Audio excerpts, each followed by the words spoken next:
Greetings and bienvenue, faithful Weird World watchers. Despicable Me. I remember the first time I saw the first part of this cartoon, and surprisingly good, and hilarious, and even meme-worthy.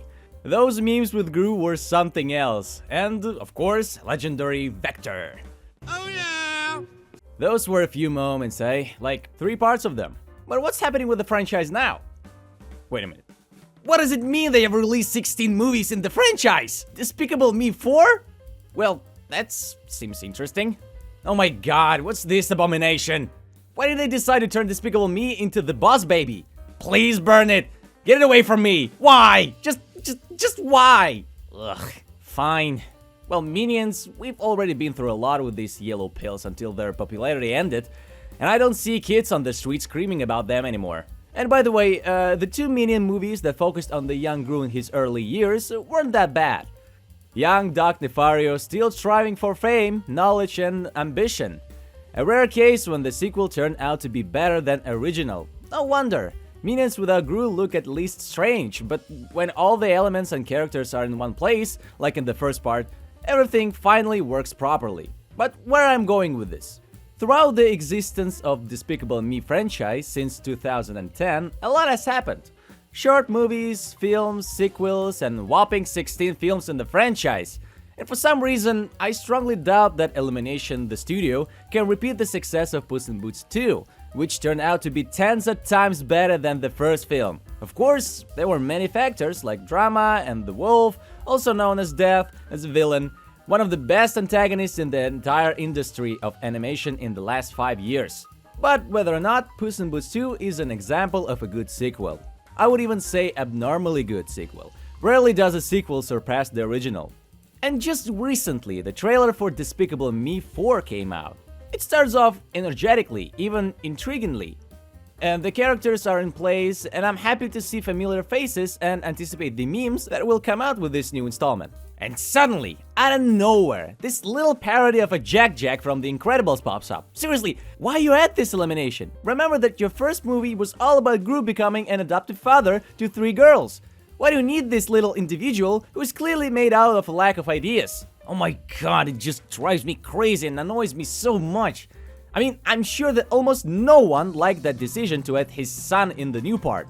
The franchise is simply dying before our eyes. And at the same time, I'm really glad that I'm seeing Gru, but I understand perfectly, well, that Despicable Me 4 could really be the last part. And here I look at all this nonsense and it just hurts. It just hurts. Why? Just why you add a baby for just fart jokes and even more hatred? Over the course of 9 years, my dear Illumination, all the children who got hooked on Minions, who even bought coffins with Minions, well, they all grown up. I don't think there'll be a massive craze for Minions again.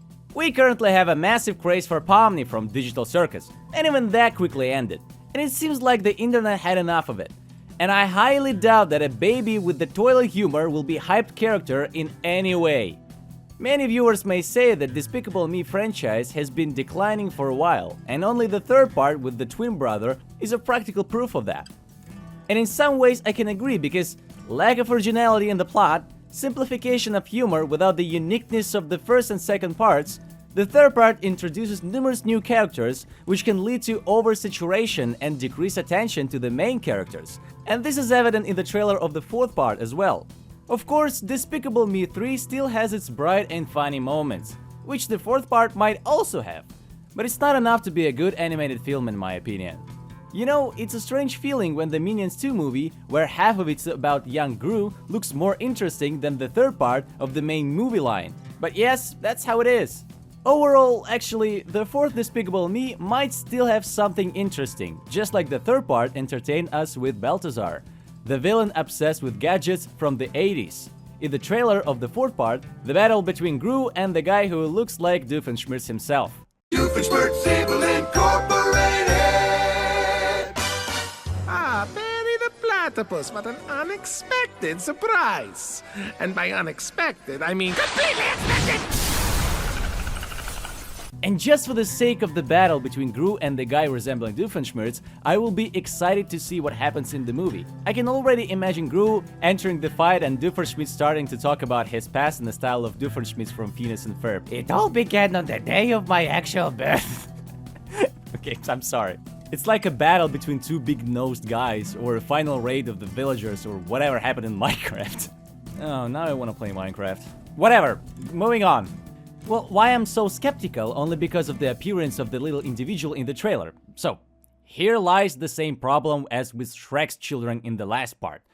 After which the franchise went into hibernation and was only revived by Puss in Boots 2, which defeated everyone. And the same fate may happen to Despicable Me. It's called Children of the Main Character. Although even in Shrek they didn't focus so much on them. And Shrek 4 is actually very good and kinda worked to this day.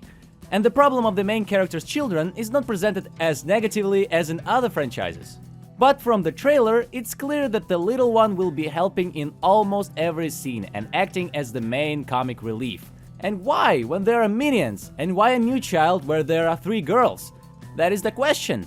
After all, the franchise, or rather the first part of Despicable Me, has already explored the question of what will happen when children enter Gru's life and how they will affect our villain. The second part allowed Gru to overcome his other complexes, both in terms of love and as a father worrying about his daughter Margot. But if we delve deeper into the question of childishness, in modern cinema it's not uncommon to observe a phenomena where the appearance of children with the main characters in movie sequels is accompanied by disappointment. This is not accidental. The addition of new characters who are the children of the main character often becomes a harbinger that the film will not be able to replicate the success of the previous installments. This trend is primarily due to the fact that the presence of children changes the dynamics and focus of the plot. The previous comedy may inexplicably concentrate on the child and their infantile antics, which are not interesting to adult viewers who still enjoy various animated works.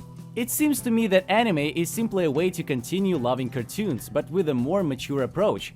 Well, this kind of kindergarten humor does not appeal to adults or children, but only gives mothers the feeling of being charmed by yet another baby on the screen. Does Despicable Me turn into this? This new boss baby? Well, that's kinda strange. Instead of exciting adventures and dramatic twists, the film begins to focus on family relationship and the problems of parents and their offspring. Agree, it's a bit annoying.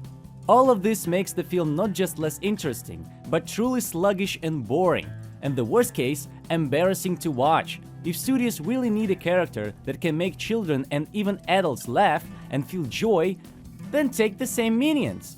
They were not sold like hotcakes for no reason. They're the perfect comic relief that people would want to buy toys of. They even have lore, although it's still covered in white spots. Well, for example, how did minions surf in 1900? Okay, let's skip this mystery. I even decided to go through most of the comments from the people on the internet who also expressed their outrage at the release of the trailer for the first part. And the most prominent thought from the commentators is that the appearance of children simply screams that the franchise has nothing more to tell, and the children in sequels are just an attempt to prolong the life of the franchise. It's amazing that Despicable Me even survived the first such signal. The appearance of a girl for the main character in the first part also sometimes serves as a sign of a loss of interest, even from the creators, or a hint that this is the final part for many years to come. Look, the Toothless found a white female, and the franchise immediately fell into a state of hibernation. Many people can't stomach the third part of Despicable Me and ask why it even exists. I even forgot the name of Gru's brother, and now here we go! The fourth part is on the horizon. And I'm not even sure if people will buy it.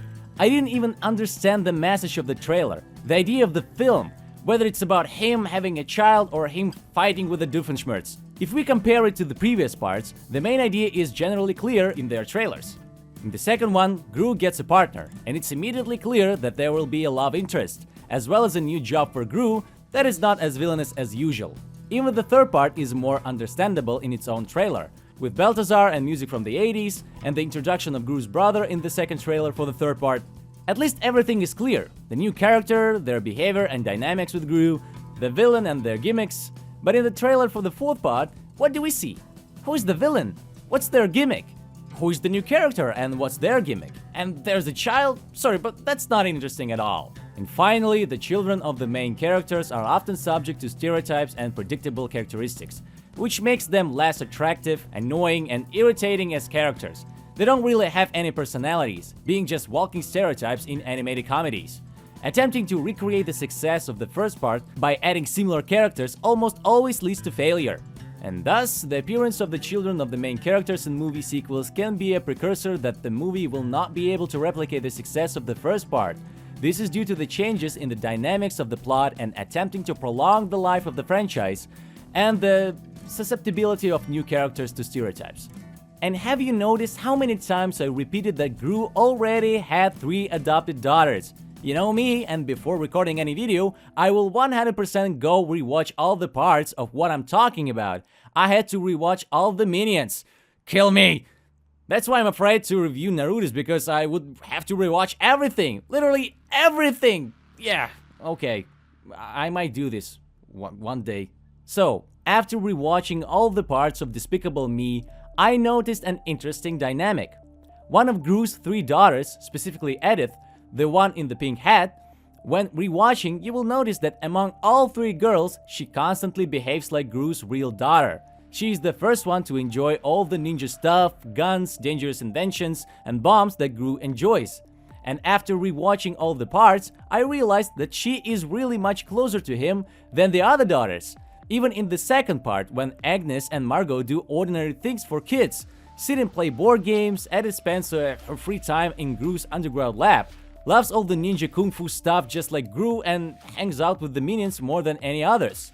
I literally see that it would be much more logical if the studios need a new part, make a movie about her and Gru, and how he would take her on a mission, or officially make her his maybe for villainy or spy stuff. It's logical, it's connected to the previous parts, and only develops the dynamics of the characters without creating deliberately new and catastrophically uninteresting infant characters who can't seem to say a word, and most of the humor around them is based on farts, all that garbage and pain humor. Logical, seems logical.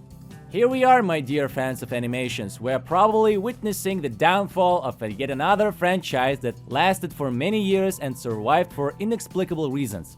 From all that has been said above, it's clear that both Despicable Me and Minions often played with stereotypes and used cliched humor.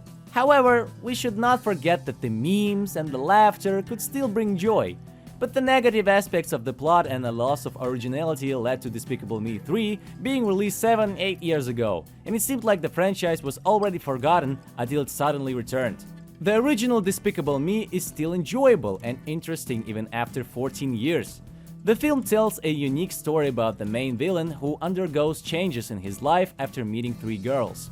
This unusual twist makes the plot intriguing, and many will remember how seeing the transformation of Gru because of the girls touched their hearts. The main essence of the film lies in its humor, which is filled with bright and diverse jokes that are understandable to both children and adults, from jokes related to Gru's absurd plans to the mischievous antics of the Minions. Both children and adults, as well as anyone interested, enjoyed it. Of course, I'm always willing to give any work a chance, regardless of my initial perception. The case with the second Minions movie still convinces me that sometimes sequels can be better than the original, and Puss in Boots 2 is a proof that the franchise can successfully come out of hibernation and revive the main line of movies with a character like Shrek. Despicable Me can easily put the franchise to sleep for several years until the new Minions 3, in 5 or 7 years, rekindles interest in the project. This is likely what the Minions 2 did 2 years ago. Or perhaps a miracle will happen and the film will not revolve around this little rascal, and we'll experience the Puss in Boots 2 effect. I would really like it to be so, because more positivity would be better.